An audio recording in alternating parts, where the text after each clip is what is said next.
The Baltimore Ravens take on the Indianapolis Colts tonight. We preview the game next here on Locked On Ravens. You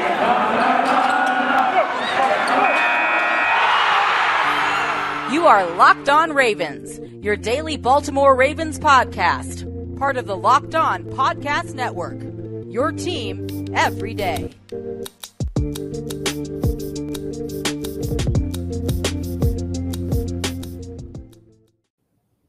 And we are back here with another episode of Locked On Ravens. I am your host, Kevin Oestreicher of Ravens Wire. We return here today on I'll call it a Purple Monday, as it is game day here on Locked On Ravens. And for these Baltimore Ravens, as they are going to be taking on the Indianapolis Colts tonight on Monday Night Football, 8:15 Eastern Time.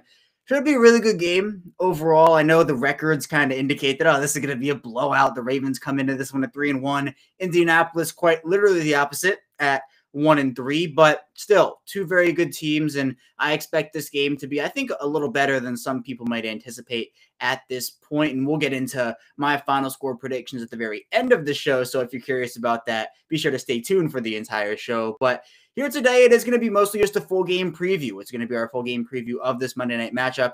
We'll do that in the second and third segments, though. We will be talking about the Baltimore offense against the Indianapolis defense in the second segment, and then we'll flip the field for the final segment and talk about the Baltimore defense going up against the Indianapolis offense. In the first segment, it's going to be more Ravens news notes and quotes, talking about the final injury reports for both teams, previewing a bit of that and just what those injuries mean for both teams a bit, and also getting into a bit of yesterday's action, Sunday's action. I mean, can I get a shout out for Justin Tucker? I'm going to give a shout out to Justin Tucker and just my Justin Tucker appreciation post that I put out on Twitter.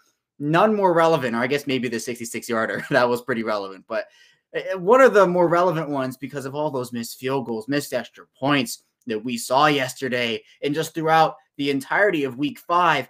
It's really nice to have a kicker like Justin Tucker, isn't it? So big shout out to Justin Tucker and what he does on a weekly basis. Very, very appreciated throughout all the Ravens flock, but sometimes based off what he does, even underappreciated by some because, man, is it good to have Justin Tucker on the Ravens. So we'll dive into all that here. Before we do that, though, if you're following along with us in video form here on YouTube, almost at 300 subscribers through 1 month. I want to thank everybody who has subscribed, who's tuning in video form. If you enjoy the content video-wise, seeing my background and my face, you should subscribe to the channel, like the video. It helps the YouTube algorithm. We're trying to get up to 1,000 subscribers. That's our first goal here on Locked On Ravens. So I greatly appreciate anybody who does decide to like the video and subscribe.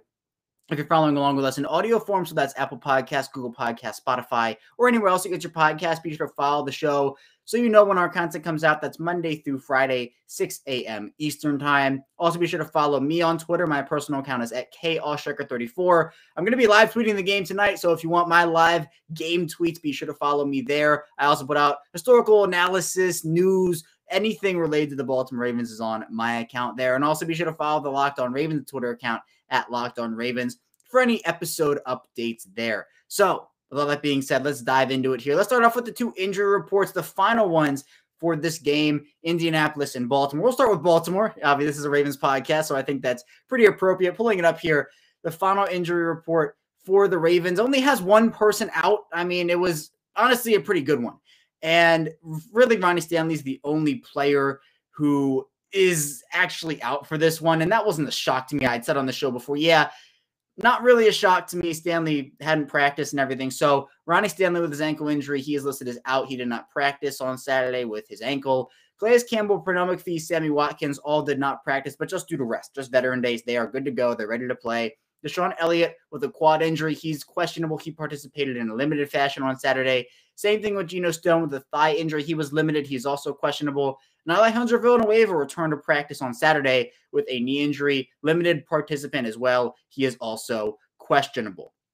So overall, honestly, a lot shorter of a list than we've seen, at least for the final injury report. The week 4 injury report for the Ravens was like 20 players long. So glad we're kind of past that. No Lamar Jackson on the injury report. No Marquise Brown, for example. The big one here, though, well, I guess there are two. If you want to include Rodney Stanley, 3. Rodney Stanley still recovering from his ankle injury. Not really, I don't know when he's going to come back. A lot of people don't know. Hasn't been placed on IR yet, so maybe that's a good sign. He didn't opt for the surgery, as we know, so hopefully he'll be back sooner rather than later. But his replacement at the left tackle position, Alejandro Villanueva, he's a big part of what the Ravens do here on offense, because he is, he's been kind of up and down. Well, definitely it was more down against Las Vegas in week 1. That was, we're not going to talk about that. But other than that, on the left side, he has been pretty steady, right? Has had some good performances, had some not so good plays or drives or whatever. But the next downgrade from him, or I guess the backup to Villanueva now, is most likely at this point Andre Smith, who is on the practice squad. The Ravens don't really have tackle depth at this point right now if they don't have Villanueva, because they already have Patrick McCary playing really well on the right side at right tackle, filling in for the position that Villanueva was supposed to play in the first place. So it's just all over the place right now. I know a lot of people have asked about potential tackles at the trade deadline. It's really tough for teams to trade offensive linemen, or for teams to acquire offensive linemen, because teams just don't want to give up their guys. So the Ravens have to pretty much work with either someone who they sign on the free agent market or just what they have right now. And that is Andre Smith, who has not performed really well. He's not the player he once was in Cincinnati. He hasn't been that player for a while. He struggled against the Broncos in week 4, had that face mask penalty, I think it was, or was it a holding? It was something that wiped out a Mark Andrews touchdown. So just overall, up and down day for Smith, but more on the downside. David Sharp, again, was protected on the practice squad, so he could be an option. They have a couple other guys, Adrian Ely, but I think he's more of a right tackle guy at this point. So again, Villanueva is a big get for them if he's able to play in this one. And if he's not, it's a pretty big loss, honestly, because overall, this team is going to have to kind of patchwork this offensive line together, as they've been doing, and they've been doing a pretty good job at it, especially with the injuries to Stanley and Tyree Phillips and moving Bradley Bozeman over and all that stuff, working in new guys. The Villanueva would be huge if if he's able to play here on Monday night. Deshaun Elliott, the other big one, he's trending in the right direction, in my opinion. That doesn't mean he's going to play, right? I'm no doctor here, but it seems like he's trending in that right direction. It'd be a little bit of a shock to me if he didn't play, but, not an overly big shock if he didn't. The Ravens might just want to hold him out and get him ready for next week against a very good Chargers team. But, yeah, Elliott would be a big addition to the defense, definitely. I think they missed him a bit in week 4, but good on Brandon Stevens, Jimmy Smith for filling in for him and playing really well. The other guys, Rashad Bateman, Miles Boykin, 2 guys who really, really want to get back on the field. Definitely, I know a lot of people are anticipating the debut of Rashad Bateman. What a performance it would be for him if he was able to come back at M&T Bank Stadium in prime time and score a touchdown or something, right? That'd be huge. So I'm hopeful that Rashad Bateman will be able to play. I also wouldn't be shocked if he was held out. More so of all right, he still has to work back into game shape. It's his first NFL game. We want to make sure he's ready. Maybe that's the mindset Baltimore's going under. But also, if he's shown he's ready, there's no reason for Baltimore to hold him out any longer than they have.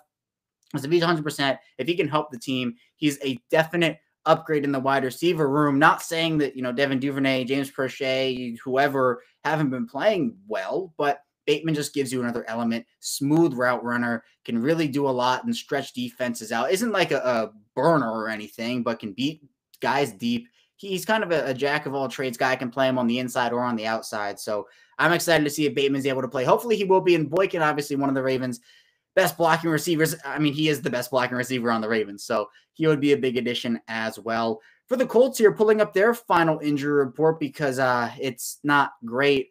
Kwity Paye, Braden Smith, Rock Ya-Sin, Jordan Wilkins all ruled out for this game. Kwity Paye, the edge rusher rookie out of Michigan. Braden Smith, the tackle. Rock Ya-Sin, a corner.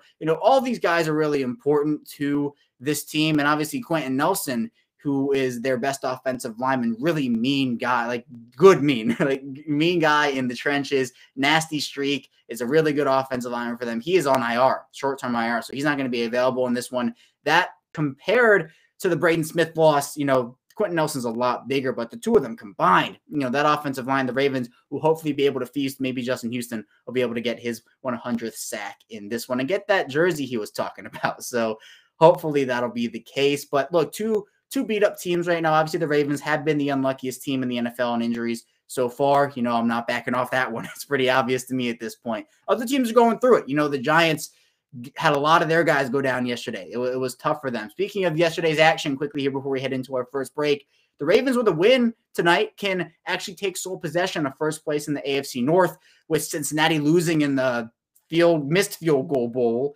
and Cleveland losing in a actually really good game to the Los Angeles Chargers, Baltimore's opponent in week 6. So Pittsburgh gets a big win over Denver, but they stand at 2-3 right now. Both Cincinnati and Cleveland at 3-2. And if Baltimore wins, they'll be at 4-1. If they lose, they'll be in that three-way tie still at 3-2. The Chiefs get beat down by the Buffalo Bills. Maybe the Ravens kind of showed a little bit about Kansas City. It seems like ever since that Odafe Oweh fumble and the Lamar Jackson 4th down conversion, the Chiefs haven't been the same. So maybe that's it. I know Washington last year, when Washington beat Pittsburgh, handed Pittsburgh their first loss of the year, Chase Young, I think it was, said, hey, Baltimore last week exposed some things about Pittsburgh. So maybe Baltimore's game plans were taken into effect in this one as well. But good on the Buffalo Bills. They look like a real contender this year. I still think the big four in the AFC are Baltimore, Buffalo, Kansas City, and Cleveland. But I think Los Angeles looks like an absolute contender right now. Los Angeles looks really, really good. So, a lot of good teams in this AFC right now, and I'm excited to see how it all shakes out for sure. We're going to head into our first break, though. When we get back, we're going to be diving into our full game preview, talking about the Baltimore offense going up against this Indianapolis defense tonight. So stay tuned for that, and we will be back soon. But does this sound familiar? You've got one device that lets you catch the game live, another that lets you stream your favorite shows. You're watching sports highlights on your phone, and you've got your neighbor's best friends logging for the good stuff. Well, I want to tell you about a simple way to get all the entertainment you love without the hassle, and a great way to finally get your TV together. It's called DirecTV Streaming. It brings your live TV and on-demand favorites together like never before, so you can watch your favorite shows, movies, and sports all in one place. That means no more juggling remotes and no need to buy another device ever again. And the best part, there's no annual contract. So get rid of the clutter and the confusion and get your TV together with DirecTV Stream. You can learn more at directtv.com. That's directtv.com. Compatible device required. Content varies by package. We return here our second segment of this Purple Monday edition of Locked On Ravens. Kevin Ostreicher, your host, still hanging out with you here. And now we're going to dive into this full game preview. The Baltimore Ravens taking on the Indianapolis Colts on Monday Night Football tonight. Baltimore's third primetime game in their first 5 regular season games here in 2021. They've only had one 1:00 p.m. Eastern time game, and for an East Coast team, that's pretty interesting. I don't know how many times that's happened before. I'm actually kind of interested to know. I haven't put any research into it yet, but maybe I will. It's really interesting because, so many people are so used to Baltimore playing at 1:00, and that's what East Coast teams usually do. But look, the Ravens are being recognized. The NFL wants them in prime time. They deserve to be in prime time, and this is another one of those games. But look, diving into this Ravens offense right now seems to be hitting their stride a bit and just kind of still working through finding their identity at a couple of aspects and soaring in others. I know the run game for them is definitely still all right, we're trying to figure it out. Obviously losing J.K. Dobbins, losing Gus Edwards, Justice Hill, every single carry, yard, touchdown from a running back on their roster in 2020. That's a big thing to handle, especially just a week and a half out before the start of the regular season. So guys like Latavius Murray and guys like Le'Veon Bell, Devonta Freeman, Tyson Williams, the Ravens are trying to work through, see what combinations work for them. The guys have, I think, distinguished roles. I mean, Latavius Murray is being used pretty much like Gus Edwards, Devonta Freeman more like Justice Hill. Tyson Williams and Le'Veon Bell both have unique skill sets as well. So we'll see who the odd man out is going to be in this one. I wouldn't be shocked if Baltimore called up Le'Veon Bell again in this one and made Tyson Williams inactive. I don't see a reason for them to have 4 running backs active. But, in my opinion, I think the Ravens should maybe give Tyson Williams another shot. He was running hard. Wasn't doing anything spectacular. Had a few nice runs in there, but it's all about trying to figure out stuff. And I think maybe if the Ravens wanted to make Devonta Freeman inactive in this one and use Le'Veon Bell more like Justice Hill in some situations, maybe that could work out. But I don't know. We'll see what happens there. The Ravens offense, though, has been a mixed bag in some aspects so far. And it's been interesting to see them evolve over these past 4 weeks now heading into week 5. Baltimore is a top 5 offense in yards. They've had a total of 1,680 yards. They've gotten all that so far through 4 weeks. And they also were a top 10 offense in terms of points, scoring 105. That ranks 8th in the NFL. Their 5 turnovers ranks 19th, so, cleaning up a bit on the turnovers would be great, although they've definitely done that over the last couple of weeks. It was more, Las Vegas, they had 3 fumbles lost, I think it was, and then in week 2, they had a couple of interceptions, Lamar Jackson there, so stuff like that. Then you have the passing offense. Now, the Ravens ranked 25th in actual passing attempts at 124, but yards, they are 13th, 1,022. Passing touchdowns only 4, though. The passing touchdown volume has not been there. That's 25th in the league, so bottom 10 team in the league there in that regard. But that does not tell the whole story. Lamar Jackson has been very efficient this season, but just looking at plain box score stats, that's not going to tell you the whole story. Jackson has a completion percentage right now that is towards the bottom of the league at 60.5. But again, he looks more confident throwing the football. He's hitting guys in stride. He's doing a lot of things really well this year. And so when people look at the box score stats and say, 60.5 completion percentage, 4 passing touchdowns, like that's terrible. Some of that volume isn't there. Like, I get it. But also that volume doesn't dictate how good Jackson has been as a passer. His deep ball accuracy is getting better. It's still not perfect, but first of all, no one is perfect. But second of all, it's getting better, which the improvement is what I wanted to see. The growth is what I wanted to see. And speaking of growth, shout out to Greg Roman as well for being able to kind of evolve his playbook a bit, not get too conservative, not get too aggressive. He's balancing it out. And even when he's getting down, when he's up, he's balancing it out, which I've liked to see. Hopefully he can continue that tonight against Indianapolis. The rushing offense has been a bit of a mixed bag. Again, still trying to find their identity, but the box score stats will tell you otherwise. They rank 5th in attempts, 3rd in yards, 4th in rushing touchdowns, 3rd in yards per attempt. But over the past 2 weeks, here's the difference. Teams have keyed in on it.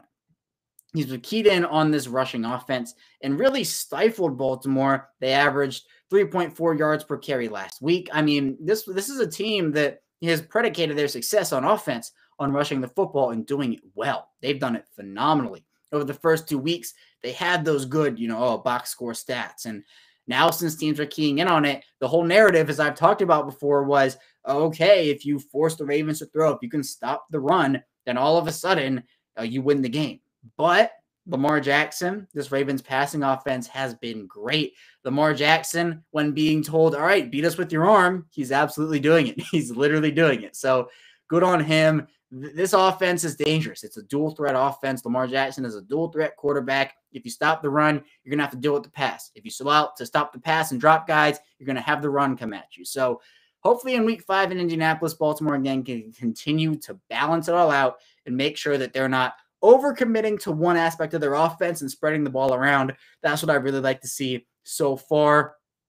Indianapolis in their defensive unit, not a terrible defense. They've played decently well on the defensive side of the ball. It's kind of like a middling unit, to be honest. Their pass defense, though, has been iffy. They rank 9th in total yards allowed in passing offense with 867, but 26th in net yards per attempt at 7.3. So that's not good. They've given up the 3rd most passing touchdowns in the NFL with 11. So again, more of a mixed bag, but also teams have only thrown it 143 times against them, 110 times against them, which ranks 3rd in the NFL. So there's been less of a volume with that passing offense with 110 attempts, or the passing offense is going up against the Indianapolis defense. But again, they're giving up that 7.6 net yards per attempt. So when you look at actual yards, it's more of all right, how many times are teams throwing the ball? Net yards per attempt shows how much per attempt teams are giving up. I think that's more of an accurate metric of how to judge a passing defense, to me at least. So I'll give the Colts the benefit of that a little bit, but with Rocky Ya-Sin out in this one, it could be a big blow to that defense. The rushing offense has been, again, more middling, 19th in terms of total attempts against them with 109. They've given up the 15th most yards with 456. And also, they have given up the 15th most yards per carry at 4.2. So, look, with this defensive unit, I think Baltimore can take advantage of it. I mean, this team is performing really well right now. Marquise Brown is having a great year outside of his week 3, right? We'll just toss that aside. We're not going to talk about it. But he's been playing really well, getting open. Sammy Watkins has played a great complementary role, really fitting in to his role in Baltimore and buying into that culture. The offensive line seems to improve every single week now. As we talked about in the first segment, hopefully Alejandro Villanueva will be able to play in this one. But, if he's not, they're going to have to rely on Andre Smith and then maybe that tandem of Ben Powers and Ben Cleveland. It gets a bit concerning over there, but we'll see with Kwity Payout. Maybe it makes life a bit easier, but the Colts have some players on that defense. Darius Leonard, obviously, Bobby Okereke. They have Grover Stewart, who I really, really like. I think he's a great, great player. DeForest Buckner. They have some players on that defense. So the Ravens, this will not be a cakewalk. It definitely could turn into it, but I think early on they're going to have to definitely fight their way through a couple things. And look, last year against the Colts, this is the last thing I want to talk about before we head into our final break, but last year, the Ravens won the matchup between these two teams 24-10, right? Well, it didn't look that way. It didn't look like it was going that way at first. Baltimore did not play very well in that first quarter, but there was a turning point, and that turning point came at 1:11 in the first quarter, where Marcus Peters forces a fumble on Jonathan Taylor. Chuck Clark picks that thing up, hurdles over Phillip Rivers, who had fallen over trying to tackle Chuck Clark, and kind of gets the momentum in Baltimore's favor. It literally takes one play. I stand by this. If that play didn't happen, I'm pretty sure Baltimore loses that game because Indianapolis had all the momentum. Even though the score, Indianapolis wasn't scoring or anything, the defense was stifling Lamar Jackson. That Colts defense was. So obviously it's a very different ball game this year than what it was last year. A lot of things have changed. I mean, we'll talk about in the final segment how literally the Colts have had a quarterback change. There's a new guy under center for them. So I'll be really interested to see how it all works out.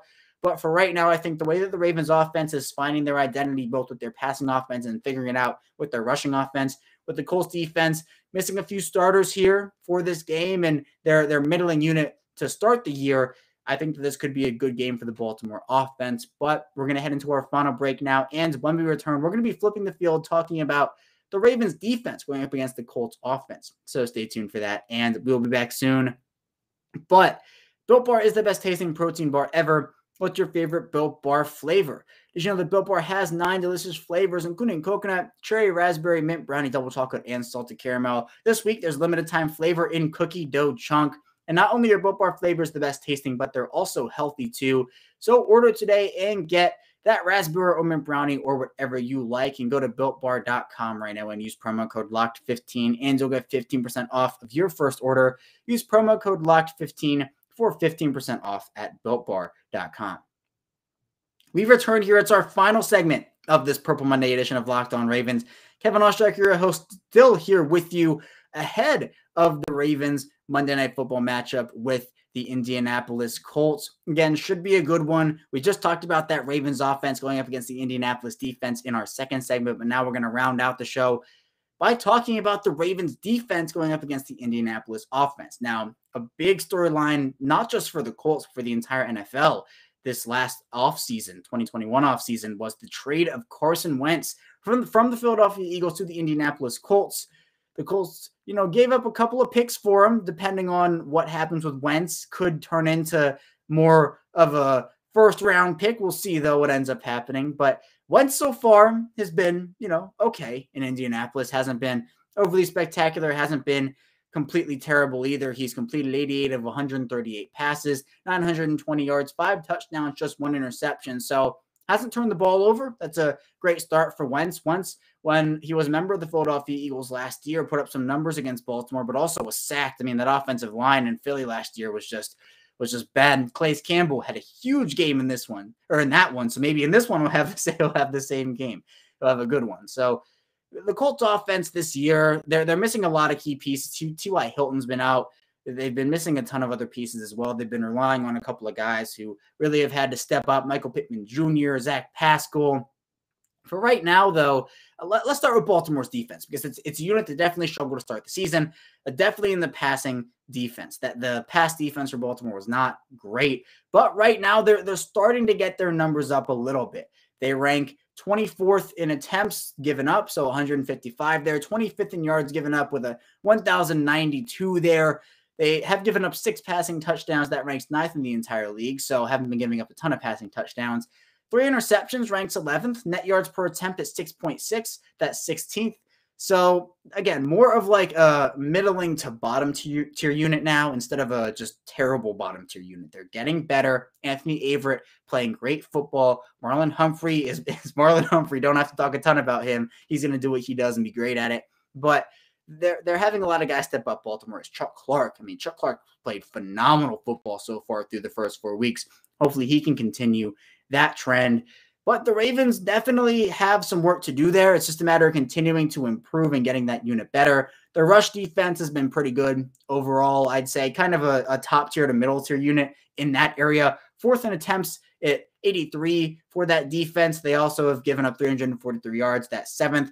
4.1 yards per carry. That comes in at 14th. So again, more in the top-ish to middle tier for them. Not elite, but not bad. So if the Ravens can make the Colts offense one-dimensional here, if they can take away Jonathan Taylor and take away that rushing offense, force the Colts to pass a little bit, and this goes back to the offense as well. If the offense can get out to an early lead, maybe, I say this every week, really, but, like 14-0, 17-3, something like that, the Ravens then could just, through there, take the run game out of the equation for Indianapolis. But if Baltimore's stopping the run anyway, plus the offense is getting out to another lead, then it's just double trouble. It kind of forces the Colts to go one-dimensional. But again, that's if the Colts panic. If they don't panic and they want to say, hey, we're going to continue to stay true to our offense for a bit, then they can do it. But at the same time, it becomes, all right, when are they going to have to start throwing the football a little bit more? I mentioned Michael Pittman Jr., I mentioned Zach Pascal. Naheem Hines is obviously a threat out of the backfield. Jack Doyle, Mo Alley Cox. They have some guys who can do some damage, but no T.Y. Hilton's been big for them. Paris Campbell's also there. He's also a threat, but the Ravens defense has a ton of playmakers on it. The run defense, Calais Campbell, Brandon Williams, just Madubuike. I think Madubuike is going to have a big game in this one. Justin Houston, Adafe Owe, those are the edge guys. You talk about Pernell McPhee. John Harbaugh gave an update on Jalen Ferguson actually during Saturday's press conference, and he ended up saying that, he's still dealing with some symptoms, so he's not off the list yet. So he'll be out for this one most likely. They also don't have Dalen Hayes, but they still have pretty good depth on their outside linebacker unit. All things considered, which is good for them. The secondary, we'll see what ends up happening. Kevon Seymour, who's been a practice squad call-up, hasn't been able to practice. I don't think practice squad guys don't have to be listed on the injury report, I don't believe, but it might be a guy other than Stevens who gets called up, or other than him who gets called up. So we'll talk about that. And if Seymour isn't able to play in this one, it could be interesting, because if the Ravens want to call up a practice squad corner, they might have to go with another face. Well, where Seymour has been up for a couple of weeks. Overall, though, it seems like the Ravens should be able to stifle this Colts offense. It could be a game where the Ravens give up a couple of big plays, right? Maybe Michael Pittman Jr. makes something happen. Maybe Jonathan Taylor has a decently big game. But Taylor just started to find his groove. He kind of struggled to start the year this year. He's been all right overall. When looking at his actual stats, 58 carries, 274 yards, 4.7 yards per carry. That is, he also has a touchdown. So only averaging about 68.5 yards per game. That's not great, but also the Colts is a team have not been great. And I mentioned the offensive line for Indianapolis, Quentin Nelson, Braden Smith. Those guys are big losses. And so Adafe Owe could have his way. Justin Houston could have his way. The Ravens could be generating a bit more interior pressure. The Ravens have actually been a pretty good pressure team this year, hurry team. And they had a lot of sacks last week against Denver. So if they can continue that momentum tonight against the Colts, I think that would be the best case scenario, because carrying that in to a Week 6 matchup with the Los Angeles Chargers would be great. So my final score prediction in this one, I'm going to say the Ravens win. I'm going to say 27-20 Ravens, but the box score might be a bit closer than the actual game is. Maybe the Colts kick a late field goal, score a late touchdown or something of that nature. Now, this could easily be a game where the Ravens put up like 35 points or something, but I'm going to say 27-20. I think the primetime games, the home games for John Harbaugh, he's been very good in those games. He has a very well-coached team. He's done a great job. The coaching staff has been great. Don Martindale's Don Martindale. You have T. Martin and Keith Williams doing their thing. A lot of new coaches on the defense as well. Anthony Weaver, Rob Ryan, and a bunch of other guys. So I think this is a game where the Ravens move to 4-1, take that sole possession of first place in the AFC North, and head into a Week 6 matchup against those Los Angeles Chargers, which I think will be a very good game in its own right. But tonight has to happen first, and I'm saying 27-20 Ravens. That's all I have for you here today, though. When we get back tomorrow, we're going to be diving into everything that happened in that Ravens and Colts matchup. So stay tuned for that, and I will see you tomorrow.